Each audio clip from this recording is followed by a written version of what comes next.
Assalamualaikum warahmatullahi wabarakatuh.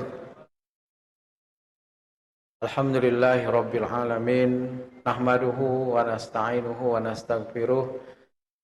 Wa na'udzu billahi min syururi anfusina wa min sayyiati a'malina. May yahdihillahu fala mudhillalah wa may yudlil fala hadiyalah. Asyhadu an la ilaha illallah wahdahu la syarikalah wa asyhadu anna Muhammadan abduhu wa rasuluh la nabiyya ba'dah. Allahumma salli wa sallim ala nabina Muhammad wa ala alihi wa ashabihi ajma'in amma ba'du. Qala Allah ta'ala a'udzu billahi minasyaitonir rajim. Ya ayyuhalladzina amanu taqullaha wa qulu qawlan sadida yuslih lakum a'malakum wa yaghfir lakum dzunubakum wa may yuti'illaha wa rasulahu faqad faza fawzan 'azima amma ba'du. Bapak-bapak, ibu-ibu, hadirin wal hadirat jamaah salat maghrib Masjid Ar-Rahim rahimani wa rahimakumullah. Puji serta syukur senantiasa kita panjatkan kehadirat Allah Subhanahu wa taala atas limpahan segala nikmat dan karunia-Nya jualah. Sehingga pada kesempatan di malam hari ini bertepatan tanggal 26 Rajab 1445 Hijriah, kita masih diperkenankan oleh Allah Subhanahu wa taala untuk bisa berhadir di tempat yang mulia ini bersama-sama melaksanakan salat maghrib berjamaah, dan tentunya kita berharap ibadah yang kita kerjakan mendapatkan ridho dari Allah yang menjadikan amal itu menjadi pemberat amal timbangan kesolehan kita, dan juga menjadi pelebur atau juga penghapus dari segala kesalahan atau dosa-dosa kita. Amin ya rabbal alamin. Salawat dan salam semoga senantiasa tercurah kepada Nabi kita Muhammad sallallahu alaihi wasallam beserta keluarga, para sahabat, tabi'in serta pengikut beliau yang senantiasa istiqomah menjalankan sunnah-sunnah makbulahnya hingga akhir zaman. Bapak Ibu sekalian yang dirahmati Allah, sebentar lagi kita akan memasuki bulan Ramadan. Kurang lebih 1 bulan lagi, karena hari ini sudah tanggal atau memasuki tanggal 26 Rajab. Nah, kemudian tinggal berapa hari lagi kita akan memasuki bulan Sya'ban. Yang tentunya di bulan Sya'ban juga ada sunnah-sunnah Rasul sallallahu alaihi wasallam. Salah satunya adalah memperbanyak puasa di bulan Sya'ban.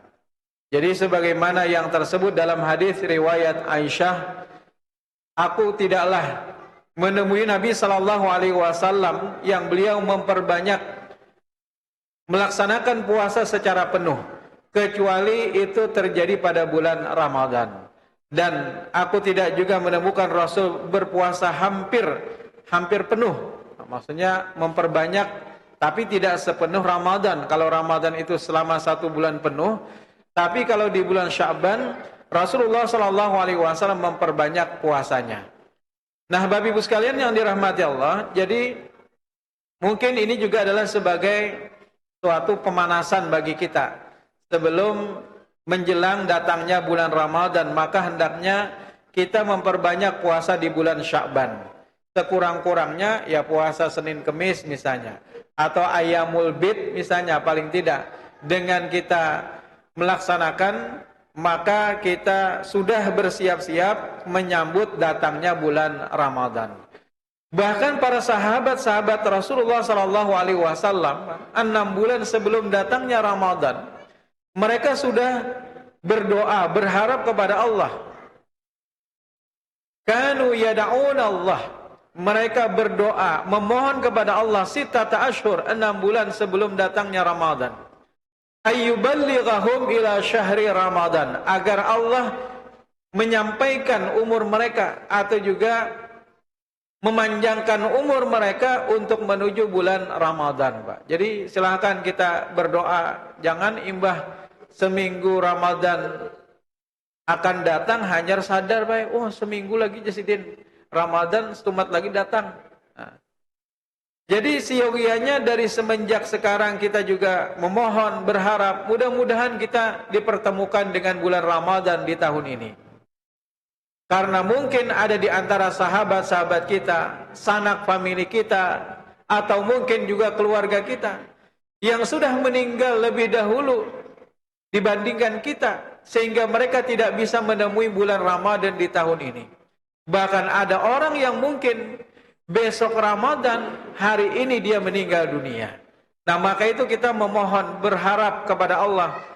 Kenapa para sahabat melakukan yang demikian, Pak? Berharap-harap yang demikian karena mereka tahu betul tentang keutamaan-keutamaan yang Allah sediakan pada bulan Ramadan. Ibarat kita itu, ini kesempatan yang sangat baik sekali. Maka itu kita berharap agar Allah mempertemukan kita dengan bulan itu. Bulan yang di dalamnya dilipat gandakan amal-amal kebajikan manusia.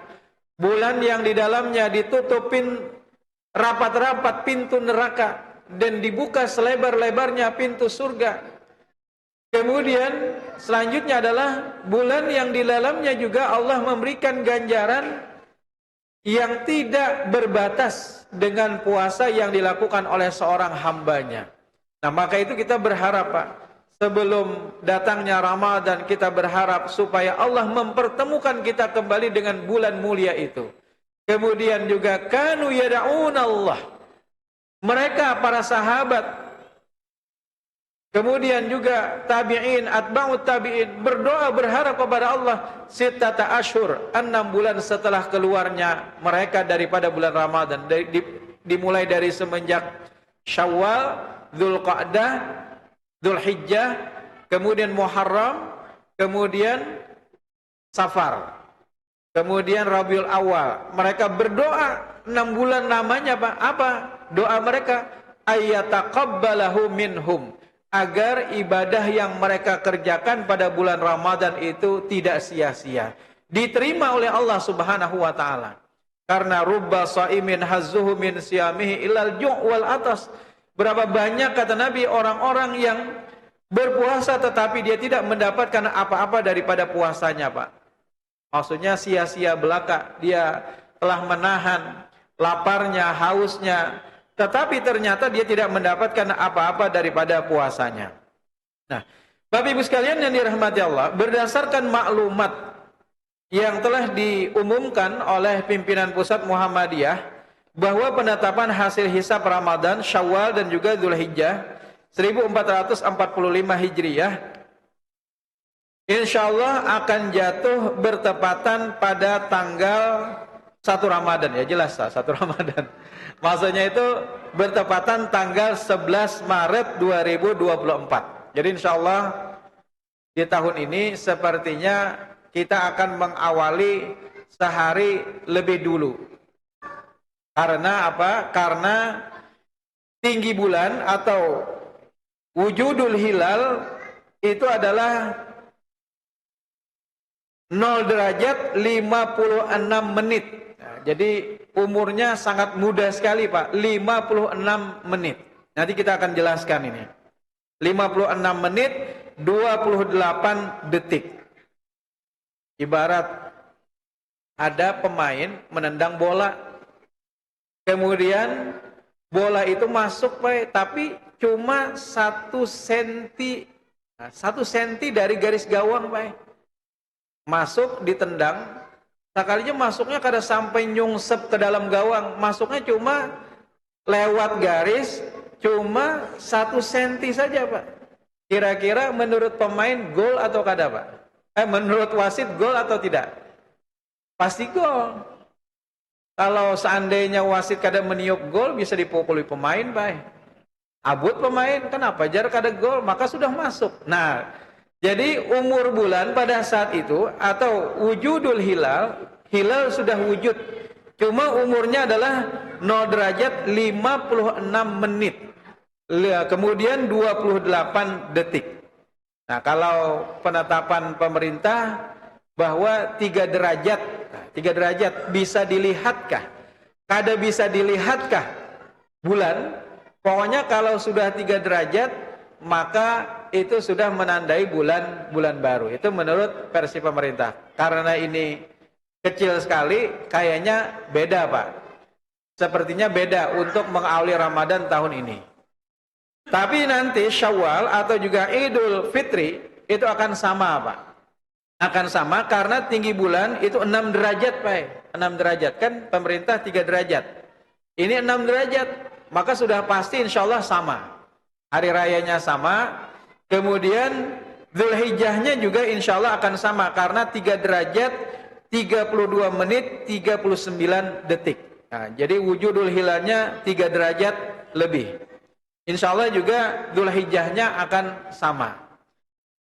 Tetapi sekalipun berbeda misalnya, tentunya kita harus saling toleran, tidak saling menyalahkan, apalagi sampai membid'ahkan. Nah, ini jangan sampai Pak. Jadi pokoknya sama-sama berpuasa, nang salah itu nang kada berpuasa Pak. Itu nang salah. Pokoknya sama-sama kita berpuasa, tidak saling menyatakan yang penting kita sama-sama toleran, tidak membid'ahkan dan juga tidak menyatakan sesat yang berbeda. Apalagi misalnya ada kecaman di sebagian pihak yang mengatakan, oh Muhammadiyah itu tidak taat pemerintah jar. Nah, ini jangan sampai bergaung yang demikian. Muhammadiyah tidak taat pemerintah. Padahal semenjak zaman kolonial Belanda, Muhammadiyah telah berjuang untuk bangsa dan negara Indonesia Pak. Masa hanya gara-gara beda metode lalu dikatakan Muhammadiyah tidak taat pemerintah. Jadi sudah banyak sumbangsih yang diberikan oleh Muhammadiyah untuk bangsa dan negara kita Indonesia. Misalnya hitung saja sekolah-sekolah Muhammadiyah berapa banyak sudah berdiri Pak. 6.062 sekolah dari TK sampai dengan SMA atau SMK Pak. Kemudian perguruan tinggi ada 171. Tapi hanya gara-gara misalnya Muhammadiyah menggunakan hisab, lalu dikatakan Muhammadiyah tidak taat pemerintah. Tentu tidak adil. Statement yang demikian tentu tidaklah adil. Jadi yang penting bagaimana kita saling toleran. Silahkan yang berprinsip menggunakan ru'yah, silahkan. Silahkan juga mereka yang berprinsip menggunakan hisab. Bahkan Yusuf Al-Qardawi mengatakan, yang namanya ru'yah atau juga hisab itu bukan tujuan Pak. Itu hanya sarana aja Pak. Ibarat pian nih, berangkat menuju masjid. Tujuan pian apa? Tujuan pian jalan-jalan ke apa? Tujuan pian ke masjid ini adalah salat berjamaah. Itu tujuannya. Sebagaimana juga kita, tujuannya di bulan Ramadan adalah melaksanakan puasa. Sebagaimana kita berangkat dari rumah menuju masjid ini tujuannya adalah untuk sholat berjamaah. Nah, sarana atau alat yang digunakan macam-macam Pak. Ada pian di antara pian yang mungkin naik motor, ada yang naik mobil, ada yang naik sepeda. Itu adalah alat aja, alat. Yang penting sama-sama melaksanakan sholat berjamaah. Jadi tujuannya sholat berjamaah. Adapun alat atau sarana yang digunakan macam-macam. Bahkan ada nang batispa misalnya. Batispa itu jalan kaki maksudnya. Jalan kaki dari rumah. Coba bayangkan kalau misalnya, kalau naik kendaraan itu, misalnya nih, pahalanya tidak ada. Dalam hadis Nabi kan disebutkan bahwa langkah kaki kiri itu bisa menghapuskan atau menggugurkan dosa. Langkah kaki kanan menuju masjid itu akan dapat menaikkan derajat. Nah, hadis Nabi ini Pak, hadis Nabi. Kalau kita pahami secara tekstualis, maka seolah-olah yang jalan kaki aja Pak, yang dapat pahala itu, yang dapat keutamaan itu. Bagaimana mereka yang naik motor? Bagaimana mereka yang naik mobil? Masa tidak mendapatkan pahala itu juga? Insya Allah sama Pak. Mau jalan kaki menuju masjid ini. Coba bayangkan misalnya rumah Sidin di jalan Veteran. Gara-gara memahami hadis tadi tekstual, ya Sidin aku mau naik kendaraan karena dapat pahala tadi. Akhirnya Sidin jalan kaki Pak, batispa, berjalan kaki dari Veteran ke sini. Akhirnya apa, jam 8 malam hanya sampai Pak. Nah, Bapak Ibu sekalian yang dirahmati Allah, jadi tujuannya itu adalah melaksanakan ibadah. Ini yang tidak boleh diutak-atik, Pak, dirubah-rubah. Karena ibadah mahdah itu adalah syariat yang harus sesuai dengan tuntunan. Puasa harus sesuai dengan tuntunan. Salat harus sesuai dengan tuntunan. Adapun kita menuju ibadah itu menggunakan sarana apa saja, maka dipersilahkan. Misalnya haji misalnya. Allah berfirman dalam surah Al-Hajj ayat 27. Wa adzin fin nasi bil hajj ya'tuka rijalan wa ala kulli dhamir yatina min kulli fajjin amiq. Wa adzin fin nasi, dan berserulah kepada manusia, wahai Ibrahim. Berserulah kepada manusia bil hajj, agar mereka melaksanakan ibadah haji. Ya'tuka rijalan, niscaya mereka akan datang kepadamu. Ada yang jalan kaki, rijala wa ala kulli dhamiri yatina min kulli fajjin amik. Kemudian ada juga di antara mereka menggunakan unta-unta yang kurus yang datang dari segenap penjuru dunia. Nah, kira-kira Pak, dalam pelaksanaan ibadah haji sampai hari ini adakah lagi nang jalan kaki Pak hajinya? Ya mungkin di sekitar Saudi atau di sekitar Mekah Madinah ada. Tapi yang jauh-jauh Pak, maka mereka menggunakan transportasi untuk melaksanakan ibadah itu. Alat apapun yang digunakan saat ini, ada yang menggunakan pesawat, ada yang menggunakan kereta cepat. Bahkan bisa jadi mungkin kalau sekarang kita berangkat dari Indonesia menuju Mekah 9 jam atau 12? Nah, 9 jam, bisa jadi 50 tahun akan datang, itu sudah dipangkas Pak. 5 jam aja. Ada alat transportasi yang lebih canggih lagi mungkin. Bahkan bisa jadi 100 tahun akan datang cuma 1 jam, Pak.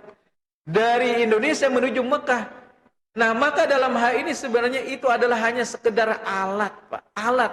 Sebagaimana juga ru'yah dan juga hisab. Itu adalah hanya alat untuk bisa mengetahui waktu ibadah. Kemudian wa'iddu lahum. Jadi dalam surah Al-Anfal ayat 60 juga Allah berfirman, wa'iddu lahum mastata'tum min quwwati wa min ribatil khail turhibuna bihi aduwallah. Jadi Allah menegaskan, dan siapkanlah untuk menghadapi mereka kekuatan apa saja yang kamu sanggupi, dan dari kuda-kuda yang ditambatkan untuk berperang, yang dengan persiapan itu kamu menggetarkan musuh Allah. Jadi Allah menegaskan agar dalam peperangan di masa Rasulullah itu, gunakanlah yang namanya kuda-kuda yang kuat bahasanya. Nah sekarang berperang Pak, adakah lagi yang menggunakan kuda Pak? Bisa diranjah tank menarai. Kita misalnya mengartikan ayat ini secara tekstual, oh lalu kita siapkan kuda-kuda. Berkuda, orang sudah beteng. Nah sekali ranjah aja selesai Pak. Atau sekarang lebih canggih lagi, ada namanya kecerdasan buatan AI. Jadi pesawat itu tanpa awak Pak, tidak lagi menggunakan manusia, orangnya hanya dari jauh aja untuk melakukan pengeboman. Jadi pesawatnya aja yang berangkat, orangnya dari jauh untuk bisa meremot, akhirnya sampai ke tujuan. Nah jadi maksud daripada ayat ini sebenarnya tidaklah diartikan secara tekstualis, bahwa ketika itu dalam urusan-urusan selain daripada akidah, selain daripada ibadah, maka tentunya antum a'lamu bi umuri dunyakum. Kalian lebih mengetahui urusan dunia kalian. Jadi kalau itu akidah, ya jelas kita harus mengacu secara harfiah, mengacu secara teks. Begitu juga ibadah mahdah, salat, puasa. Nah puasanya, tapi untuk mengetahui waktu-waktu, termasuk juga waktu sholat. Adakah kita, dalam hadis Nabi padahal kan disebutkan waktu sholat itu sudah ditentukan, sebagaimana yang disebutkan dalam hadis Nabi misalnya, waktu zuhri idza zalatis syamsu, waktu zuhri itu ketika matahari tergelincir. Kemudian waktu asar itu adalah ketika bayangan benda atau bayangan orang berdiri itu sama dengan bendanya. Bayangan sama dengan bendanya, itu berarti mendekati waktu asar. Kemudian waktu maghrib itu apabila mendekati waktu maghrib itu langit sudah menguning. Jangan sampai juga hilang syafaq. Jadi habisnya waktu maghrib itu adalah ketika syafaq itu sudah hilang. Nah kemudian waktu isya adalah ketika malam itu tiba. Adapun waktu subuh adalah ketika fajar sodik itu muncul. Nah hari ini kira-kira adakah di antara kita ketika sholat 5 waktu lalu keluar mengamati matahari, oh sudahkah tergelincir? Muadzin misalnya, Jasidin aku nih anak melihati dulu matahari sudahkah tergelincir, hanya aku adzan. Karena apa? Karena sudah ada jadwal waktu sholat. Padahal teks hadis ini menyebutkan bahwasanya waktu zuhur adalah ketika matahari tergelincir. Matahari tergelincir. Ini teks hadisnya menyebutkan. Tapi adakah di antara kita yang pada hari ini memperhatikan yang namanya matahari ketika saat ini? Jadi ketika saat ini tidak ada lagi, ketika sudah ada yang namanya jadwal waktu sholat yang dibuat berdasarkan hisab. Nah, kemudian bahkan lebih canggih lagi Pak. Tidak usah lagi melihati jadwal yang kecil ini. Karena sudah ada bunyi, tet, waktu zuhur sudah tiba. Tet, waktu isya sudah tiba. Nah akhirnya apa? Dengan yang namanya ilmu hisab, kita bisa mengetahui akan jadwal atau waktu-waktu ibadah. Termasuk akan waktu sholat, termasuk akan waktu puasa, dan lain sebagainya. Nah, Bapak Ibu sekalian yang dirahmati Allah, jadi yang namanya metode itu adalah hanya bagian daripada sarana Pak, untuk bisa menentukan bagi kita mengerjakan satu ibadah. Apakah itu sholat, apakah itu puasa, apakah itu haji. Itu juga haji berdasarkan kepada waktu-waktu.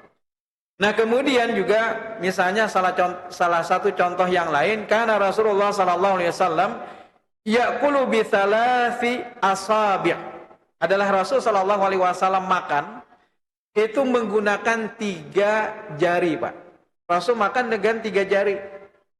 Nah, kemudian wayal aku yadahu qabla ayam sahaha, dan beliau menjilat dulu, menjilat tangannya sebelum beliau membersihkan.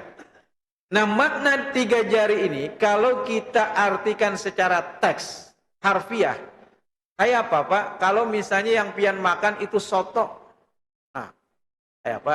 Kalau yang pian makan itu bubur kacang, kayak apa? Makannya bisa sampai berjam-jam hanya habis Pak. Jadi sebenarnya maksud daripada hadis Rasul SAW, titik tekannya dengan kata-kata 3 jari itu adalah bahwasanya pada saat kita makan, maka porsi makanan itu tidak berlebih-lebihan Pak. Itu maknanya sebenarnya. Jangan sampai pada saat makan itu kayak ini Pak, makan noh. Selain tidak sopan, porsi makanan yang masuk juga ke mulut kita itu banyak, yang menyebabkan usus kita sulit, mulut kita akhirnya tidak terkunyah dengan sempurna, dan menyebabkan usus semakin berat untuk bekerja. Maka itu kenapa Rasulullah memerintahkan makan itu dengan 3 jari, yaitu adalah agar porsi makanan yang kita suap itu sedikit. Maka itu ujar orang Bahari itu kan makan itu nasi itu kayak ini loh Pak, menjumput nasi. Nah menjumput nasi itu pakai tangan kayak ini. Nah supaya apa? Supaya porsi makanan yang masuk ke dalam mulut itu mudah untuk dikunyah, kemudian akhirnya menyebabkan lambung itu mudah untuk bekerja. Lalu apakah menggunakan sendok itu haram misalnya? Tidak sebenarnya. Jadi ini adalah di luar daripada akidah dan juga di luar daripada ibadah, yang tentunya kita harus mengungkap makna di balik apa yang diperintahkan oleh Nabi SAW. Jadi kalau kita mengartikannya secara tekstual, maka akhirnya nanti kita salah tangkap akan perintah Nabi. Akhirnya, kada boleh makan bubur kacang itu pakai sendok. Ikam harus pakai tangan 3 jari. Kayak apa sih? Jadi solihun likulli zaman wa makan, memahami akan dalil itu sesuai dengan situasi dan kondisinya. Nah, Bapak Ibu sekalian yang dirahmati Allah, Begitu juga terkait dengan bulan. Sumu li ru'yatihi kata Rasul. Wa aftiru li ru'yatihi. Berpuasalah kalian karena melihat bulan. Dan berbukalah kalian, maksudnya berhari raya, karena melihat bulan. Jadi berpuasa karena melihat bulan, dan juga berbuka karena melihat bulan. Nah, makna sumu li ru'yatihi, ru'yah di sini, kenapa? Nanti kita akan bahas. Kenapa Rasulullah Shallallahu Alaihi Wasallam pada saat itu memerintahkan kepada kita berpuasalah karena melihat bulan. Lihatlah bulan, maka dengan kalian melihat, maka kalau seandainya kalian melihat berpuasa, kalau kalian melihat bulan baru lagi maka berbuka, maksudnya berhari raya. Nah pada saat itu Pak, kondisinya dan al-hukmu yaduru ma illati wujudan wa adaman, hukum itu beredar pada ilatnya, ada atau tidak sebabnya. Kalau masih ada berarti masih berlaku. Kalau sudah tidak ada lagi maka tidak berlaku. Jadi pada saat itu sebenarnya perintah Rasul memerintahkan sumu li ru'yati. Berpuasalah kalian wahai para sahabat karena melihat bulan. Karena Rasulullah ingin memudahkan para sahabatnya pada saat itu. Rasul tidak ingin menyulitkan. Tidak ingin menyulitkan para sahabat karena apa? Karena para sahabat pada saat itu belum ada yang menguasai ilmu hisab, Pak. Rasul ingin memudahkan para sahabat, maka itu cara yang paling mudah dengan melihat sesuai dengan kondisi pada saat itu, sesuai dengan zamannya pada saat itu, yang para sahabat Rasul belum menguasai akan ilmu pengetahuan, apalagi ilmu hisab pada saat itu. Jadi khususnya belum menguasai ilmu hisab. Menurut Syekh Ridho dan juga Mustafa Az-Zarqa, perintah melakukan ru'yah adalah perintah yang ada alasan atau juga berilat. Karena umat zaman Nabi tidak memungkinkan untuk melakukan hisab. Ini dibuktikan dengan hadis yang diriwayatkan oleh Bukhari dan Muslim. Apa bunyi hadisnya apa? Inna ummatun ummiyatun. Kami adalah kaum yang ummi kata Nabi. La naktubu wa la nahsubu. Kami tidak mampu untuk menulis dan juga tidak mampu untuk menghitung. Wala nahsubu syahra. Kami tidak mampu untuk menghitung akan bulan hakadha wa hakadha. Seperti ini, seperti ini. Kadang-kadang 29, kadang-kadang 30. Jadi pada saat itu ada sebab, ada alasan kenapa Nabi memerintahkan supaya para sahabat tidak disulitkan. Maka itu cara termudah Nabi memerintahkan para sahabat, lihat bulan. Lihat bulan. Maka itu juga Pak dulu Muhammadiyah, lihat saja dalam putusan tarjih. Lihat dalam putusan tarjih ada Muhammadiyah pada saat itu memutuskan bahwasanya metode yang digunakan Muhammadiyah dulu awalnya adalah ru'yah. Dulu awalnya ru'yah. Silakan pian lihat di terbitan lama HPT, Himpunan Putusan Tarjih. Tetapi seiring berkembang ilmu pengetahuan dan alhamdulillah ilmu hisab itu sudah dikuasai oleh banyak orang, maka beralihlah metode yang digunakan oleh Majelis Tarjih itu adalah dengan menggunakan metode hisab. Bahkan juga Yusuf Al-Qardawi mengatakan, beliau mengatakan terkait dengan Yusuf Al-Qardawi menyebutkan bahwa ru'yah bukan tujuan pada dirinya, melainkan hanyalah sarana. Muhammad Syakir, ahli hadis dari Mesir. Jadi Muhammad Syakir ini kata Yusuf Al-Qardawi adalah seorang ahlul hadis dari Mesir, yang dia adalah seorang salafi murni. Jadi Muhammad Syakir ini adalah salafi murni, menegaskan bahwa menggunakan hisab untuk menentukan bulan qamari adalah wajib, kata Muhammad Syakir, dalam semua keadaan, kecuali di tempat itu di mana tidak ada orang yang mengetahui akan hisab, Pak. Jadi kecuali pada saat itu tidak ada orang yang mampu untuk menghisab. Maksudnya bukan merokok, malah ini beda. Maksud menghisab itu ilmu hitung menghitung. Jadi kecuali kalau kata Muhammad Syakir di sana tidak ada orang yang mampu menghisab, maka berlakulah yang namanya ru'yah.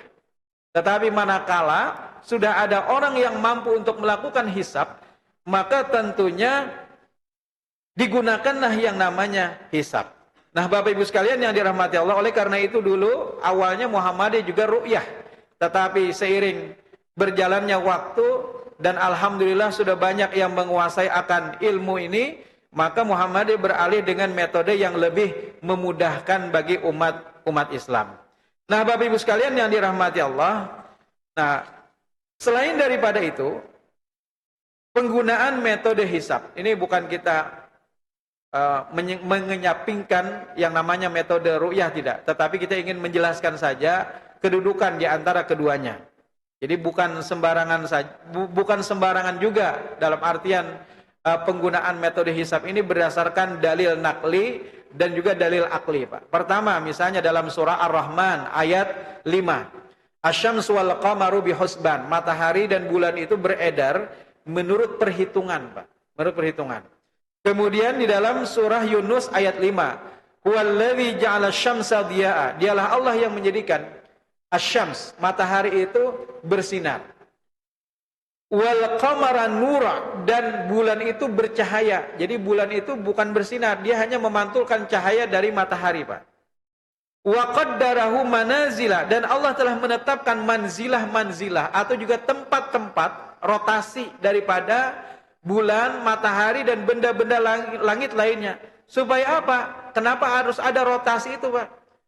Supaya teratur jalannya. Dan juga supaya lita'lamu adadas sinin wal hisab, kata Allah. Supaya kalian itu mengetahui bilangan tahun dan juga perhitungan akan waktu. Jadi dari dua ayat ini tambah lagi nanti surah Yasin. Surah Yasin ayat 40. Allah sebenarnya ingin mengabarkan kepada kita tentang fungsi daripada benda-benda langit itu ternyata sebagai alat yang memudahkan bagi kita untuk melakukan perhitungan akan waktu, Pak. Jadi itu sudah ditegaskan oleh Allah dalam dalil yang sangat jelas sekali, surah Ar-Rahman ayat 5, surah Yunus ayat 5, supaya kita bisa mengetahui akan perhitungan tahun dan juga perhitungan akan bulan. Nah, ditambah lagi dengan hadis Nabi tadi, idza ra'aitumuhu, apabila kalian melihat hilal, fasumu, maka berpuasalah. Wa idza ra'aitumuhu fa'aftiru, dan apabila kalian melihat bulan, maka berbukalah, maksudnya berhari rayalah. Nah, ru'yah yang dimaksudkan di dalam hadis ini menurut sebagian dari para ulama tadi berilat, karena pada saat itu dimaknai adalah dengan melihat mata kepala, karena pada saat itu kondisinya belum ditemukan ilmu hisab atau tidak dikuasai ilmu hisab oleh kaum muslimin. Tetapi saat kaum muslimin sudah menguasai ilmu hisab, maka sumu li ru'yatihi, berpuasalah kalian karena melihat. Nah, makna melihat di sini adalah yaitu menggunakan melihat dengan ilmu pengetahuan.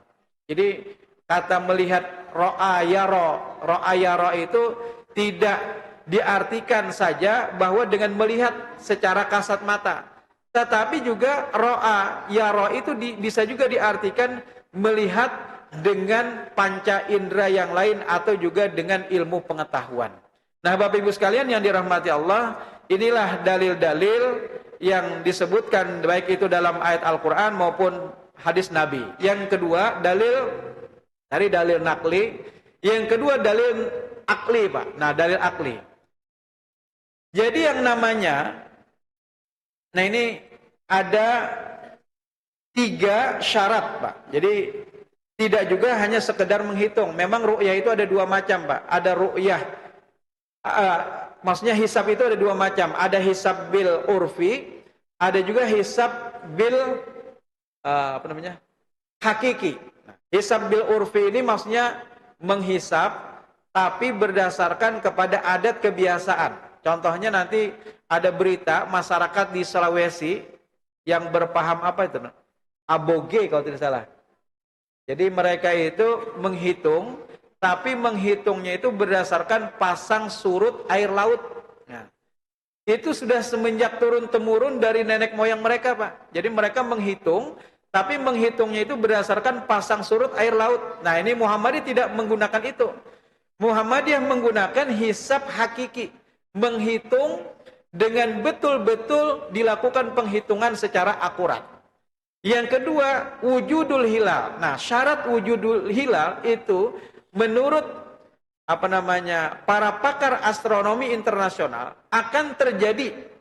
Jadi yang namanya wujudul hilal atau bulan baru itu akan terjadi apabila memenuhi 3 kriteria, Pak. Nah, ternyata Muhammadiyah juga menggunakan 3 kriteria ini yang diakui secara internasional. Jadi pertama dihitung dulu, setelah dihitung, oh ternyata iya, ini sekian derajat, sekian menit, sekian detik. Nah setelah itu akan juga harus memenuhi 3 kriteria atau 3 persyaratan yang ini sudah diakui secara internasional. Kalau seandainya 3 persyaratan ini salah satu saja tidak terpenuhi, maka gagal, Pak. Bulan baru besok belum muncul. Besok berarti masih tanggal 30. Nah, persyaratan pertama apa, Pak? Harus terjadi ijtima. Ini disebutkan dalam surah Yasin ayat 40. Ijtima itu artinya begini, Pak. Ini matahari, ini bumi. Nah, matahari ini kan beredar sekitar 360 kurang lebih seperti itu setahun. Nah, kalau bulan di tengah-tengahnya itu beredar sekitar 1 bulan, yaitu 29,5 hari. Ya bisa 29, tadi kan bisa 30, jadi 29,5 hari. Nah, bulan itu akan membalap mendahului. Jadi ketika bulan itu sudah sampai, maka yang namanya matahari itu baru 1 bulan. Walaupun menurut para pakar yang mengelilingi matahari itu sebenarnya bumi. Nah, jadi kalau bulan itu 12, kalau 12 bulan beredarnya baru bisa penuh. Kalau bulan itu adalah setiap bulannya. Setiap bulan, maka itu setiap bulan pergantian bulan baru. Nah, setiap bulan pasti akan berada dalam satu konjungsi, Pak. Konjungsi itu berada pada titik yang sama. Matahari, kemudian bulan, kemudian bumi. Nah, 3 ini berada pada titik yang sama, itu terjadi setiap bulan. Maka setelah itu akan menandai bulan baru. Silakan pian cek di dalam surah Yasin ayat 40 yang di situ menandakan bahwasanya bulan itu nanti seperti tangkai tandan kurma yang telah kering. Nah, jadi dia akan menipis. Kemudian barulah muncul bulan baru. Itu syarat yang pertama. Syarat yang kedua, nah, ijtima itu terjadi harus terjadi pada waktu siang. Jadi ijtima itu terjadi pada waktu siang, bukan pada waktu malam. Itu juga disebutkan dalam surah Yasin ayat 40. Tidak mungkin matahari mendapatkan bulan dan malam pun tidak dapat mendahului siang. Jadi ijtima itu terjadi di siang hari. Kalau terjadi di malam hari, besok masih tanggal 30, Pak. Tidak mungkin tanggal 1. Jadi ijtima, syarat yang kedua, ijtima itu terjadi di siang hari. Nah, syarat yang ketiga yaitu adalah saat matahari itu terbenam. Ini garis ufuk, Pak. Saat matahari itu terbenam, maka hilal itu harus berada di atas ufuk. Itu menandai bulan baru. Tapi kalau misalnya bulan dulu baru matahari tenggelam, berarti besok masih tanggal 30. Kada mungkin. Jadi setiap peredaran bulan 30 hari itu nanti akan didahului oleh matahari turun duluan. Matahari turun duluan, baru bulan baru itu akan muncul di atas ufuk. Nah, 3 syarat ini diakui secara internasional, Pak. Maka itu Muhammadiyah juga menggunakan 3 syarat ini untuk menentukan awal bulan baru. Nah, contohnya di tahun ini, Ramadan, kapan terjadi ijtima? Nah, ijtima itu terjadi, tadi kan harusnya di siang hari. Ijtima jelang Ramadan terjadi pada pukul 16:07:42. Berarti kalau di Mekah berapa, Pak? Jam berapa? Jam 11. Di Indonesia jam 16, berarti jam 4 masih siang. Di Mekah lebih siang lagi, yaitu jam 11. Jadi syaratnya ijtima itu terjadi harus di siang hari. Kemudian pada saat matahari itu terbenam, maka hilal sudah berada di atas ufuk. Matahari terbenam, hilal berada di atas ufuk sekitar 0 derajat 56 menit 28 detik. Contoh yang kedua, ini hanya sekedar membandingkan malah Ramadan berarti istimanya terjadi di siang hari. Nah, Syawal pada saat tanggal 29 Ramadan, ternyata ijtima itu tidak terjadi di siang hari. Ijtima terjadi pada pukul 1 malam, Pak. Nah, jadi ijtima itu terjadi pada pukul 1 malam, padahal kan syaratnya tadi harus di siang hari. Ijtima terjadi pada pukul 1 malam, berarti besoknya masih tanggal 30 Ramadan. Nah, begitu juga nanti bulan Dzulhijjah, ijtima terjadi pada pukul 19:39 malam juga, Pak. Maka ini juga belum menandai terjadinya bulan baru. Nah, oleh karena itulah dengan adanya penetapan ini, maka siogianya seluruh amal-amal usaha Muhammadiyah melaksanakan tuntunan sebagaimana yang telah diumumkan oleh Majelis Tarjih Muhammadiyah pimpinan pusat, dan tentunya kita saling menghargai, tidak saling menyalahkan. Jadi yang penting tasamuh atau juga toleran, yang penting kita sama-sama melaksanakan ibadah puasa di bulan Ramadan. Jadi mau berprinsip kepada metode ru'yah, mau menggunakan metode hisab, yang penting umat Islam tetap bersatu melaksanakan ibadah puasa sama-sama tanggal 1 Ramadan.